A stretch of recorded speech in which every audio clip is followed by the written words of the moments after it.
प्रिय श्रोताओं, आप सुन रहे हैं ऑडियो कहानी बाय संयोगिता। हमारी इस विशेष श्रृंखला भगवान विष्णु के अवतारों की पावन कथाएं में आज हम लेकर आए हैं एक अत्यंत अद्भुत, प्रेरणादायक और दिव्य कथा, वामन अवतार की कथा। भगवान विष्णु ने धर्म की रक्षा और असुरों के अहंकार को मिटाने के लिए समय समय पर अनेक अवतार लिए।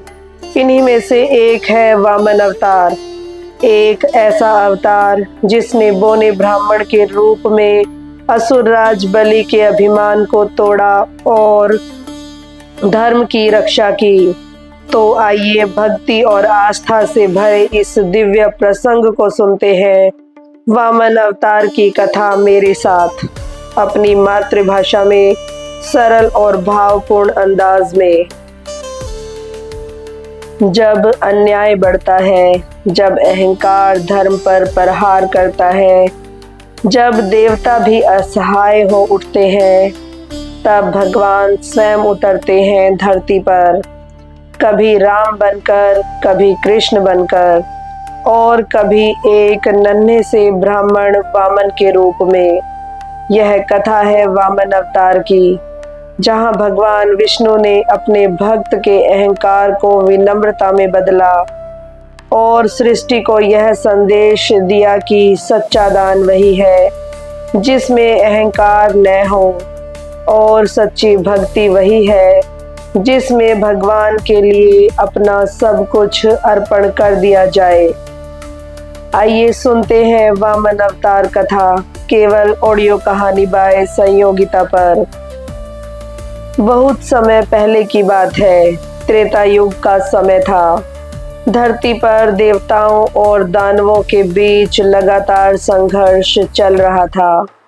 देवगण स्वर्गलोक में रहते थे और असुरगण पाताल तथा पृथ्वी लोक में अपना राज्य स्थापित करने की चेष्टा करते रहते थे। हर युग की तरह उस युग में भी कुछ दानव ऐसे थे जो धर्म की मर्यादा जानते थे, परंतु शक्ति और वैभव का मोह उन्हें अहंकारी बना देता था। उसी समय जन्म हुआ महान असुरराज बलि का। बलि प्रहलाद का पुत्र था, वही प्रहलाद जो भगवान विष्णु के परम भक्त थे और जिन्होंने अपने पिता हिरण्यकश्यप के अत्याचारों का अंत विष्णु भगवान के नरसिंह अवतार के हाथों देखा था। प्रहलाद का वंश भक्ति और शक्ति दोनों का संगम था और उसी वंश में बलि का जन्म हुआ।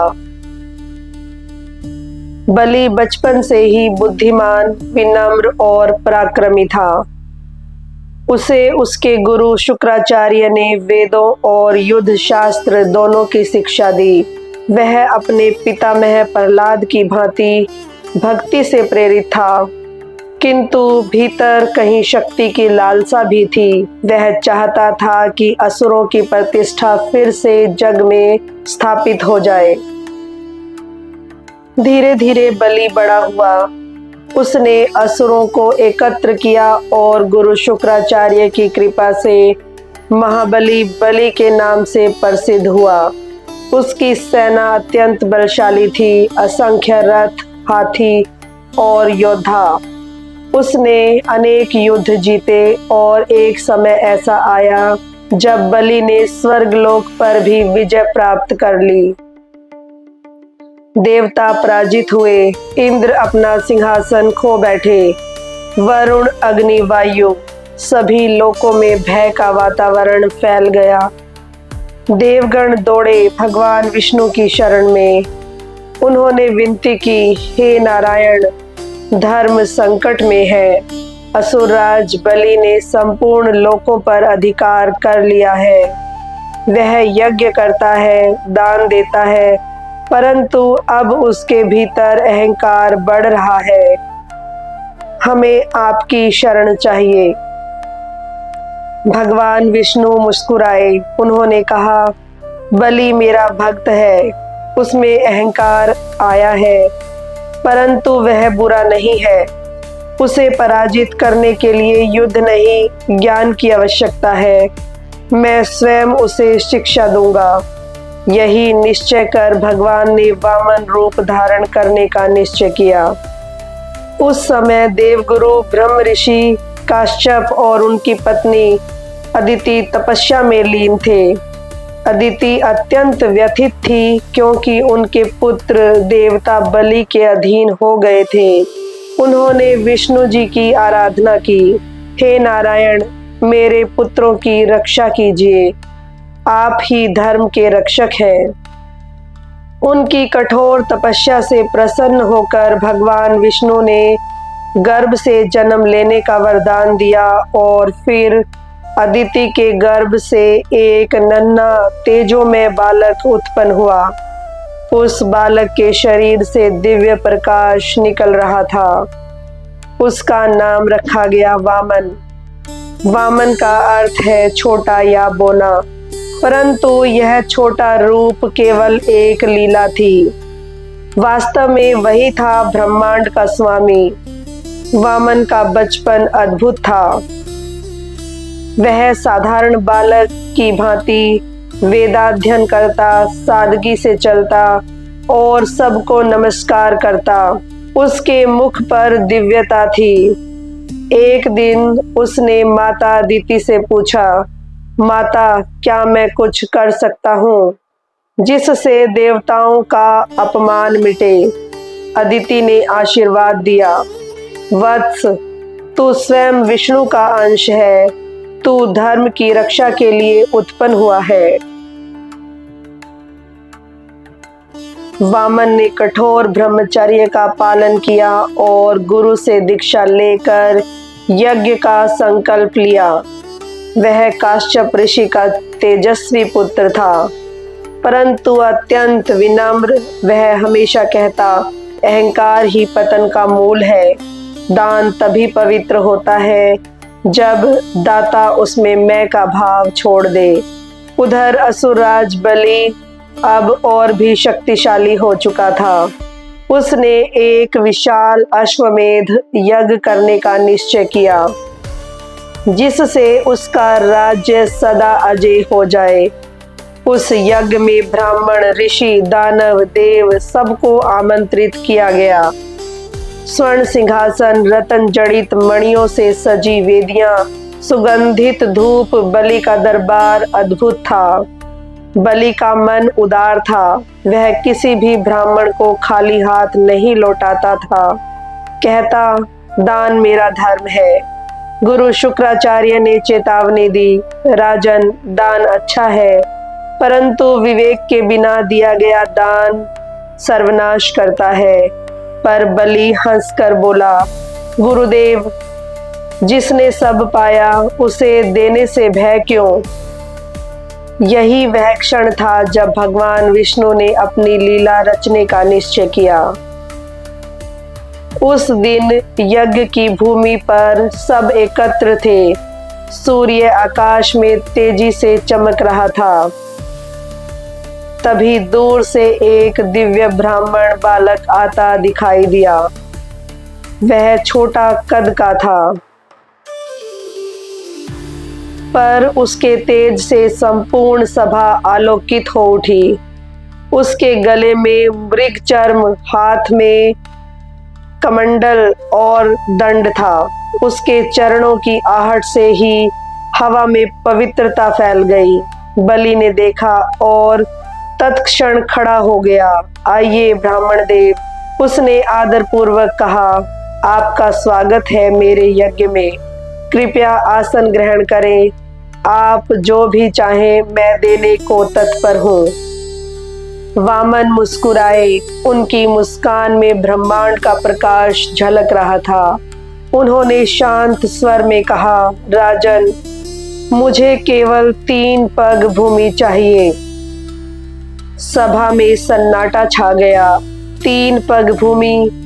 बलि हंसा, हे ब्राह्मण, जब मैं पूरे 3 लोक दे सकता हूँ तो तू केवल 3 पग भूमि मांगता है। वामन बोले, जो मुझे चाहिए वही मांगता हूँ। राजा, जितना मेरे पगों से नापा जाए उतना ही पर्याप्त है। गुरु शुक्राचार्य को संदेह हुआ। उन्होंने ध्यान किया और तुरंत समझ गए, यह कोई साधारण बालक नहीं, यह स्वयं विष्णु जी है। उन्होंने बलि को रोकते हुए कहा, राजन, मत दान करो, यह विष्णु है जो देवताओं की सहायता हेतु आए हैं। यदि तूने यह वरदान दिया तो सब कुछ खो देगा। पर बलि ने श्रद्धा से कहा, गुरुदेव, यदि यह स्वयं विष्णु जी है तो मैं और भी धन्य हूँ। जो भगवान को भी दान दे सके वह भाग्यशाली ही होता है। और फिर उसने कमंडल से जल लिया और कहा, हे ब्राह्मण देव, मैं आपको 3 पग भूमि देता हूँ। जैसे ही जल धरती पर गिरा, पूरा ब्रह्मांड थर्रा उठा। वामन बालक के शरीर से दिव्य ज्योति निकलने लगी। क्षण भर में उसका रूप बढ़ने लगा। वह ऊंचा और ऊंचा और ऊंचा होता गया। उसके पैर पृथ्वी से आकाश तक फैल गए, सिर ब्रह्मलोक तक पहुंचा। वह बन गए त्रिविक्रम विष्णु। पहला पग उन्होंने पृथ्वी को नाप लिया, दूसरा पग संपूर्ण आकाश को। फिर उन्होंने बलि की ओर देखा और पूछा, अब बताओ तीसरा पग कहाँ रखूं? बलि ने सिर झुकाकर कहा, प्रभु, तीसरा पग मेरे सिर पर रख दीजिए। और उस क्षण भगवान ने अपना चरण बलि के सिर पर रख दिया। वह पाताल लोक में चला गया, परंतु वह पतन नहीं था, वह मुक्ति थी। देवता प्रसन्न हो उठे, स्वर्गलोक पुनः सुरक्षित हुआ। पर भगवान ने देखा, बलि के हृदय में कोई कटुता नहीं थी, केवल समर्पण था। भगवान बोले, बलि, तूने सब कुछ अर्पण कर दिया, धन, राज्य और अपना अहंकार भी। तू अब भी मेरा भक्त है। मैं तुझसे प्रसन्न हूँ। उन्होंने वरदान दिया, तू पाताल लोक का राजा रहेगा और मैं स्वयं तेरे द्वार का रक्षक बनूंगा। बलि ने आंसुओं में डूबकर कहा, प्रभु, आपने मेरा सर्वस्व ले लिया, पर अब मुझे कुछ भी पाने की इच्छा नहीं, क्योंकि जब आप मेरे साथ हैं तो और क्या चाहिए। भगवान मुस्कुराए, भक्ति यही है बलि, जहाँ समर्पण है वही मैं हूँ। और सचमुच तब से आज तक यह विश्वास है कि भगवान विष्णु सुतल लोक में बलि के द्वार पर प्रहरी के रूप में विराजमान है। वामन अवतार हमें सिखाता है, दान का अर्थ केवल संपत्ति देना नहीं है। सच्चा दान तब है जब हम अपने अहंकार, स्वार्थ और अहंग को भगवान के चरणों में अर्पित कर दें। विष्णु ने संसार को यह संदेश दिया कि भक्ति और शक्ति दोनों तभी श्रेष्ठ है जब उनमें विनम्रता का प्रकाश हो। और इसलिए वामन अवतार केवल एक लीला कथा नहीं, बल्कि आत्मा को झकझोर देने वाली भक्ति कथा है। यह थी वामन अवतार कथा, असुरराज बलि और विष्णु भगवान का 5वां दिव्य अवतार।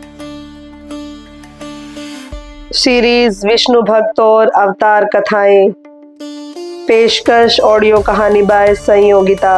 अगर आपको यह कथा हृदय से छू गई है तो हमारे चैनल को जरूर सब्सक्राइब कीजिए और इस प्लेलिस्ट विष्णु भक्त और कथाएं की अन्य अद्भुत कहानियां भी अवश्य सुने, जैसे नरसिंह अवतार, वराह अवतार और रामकृष्ण की दिव्य कथाएं।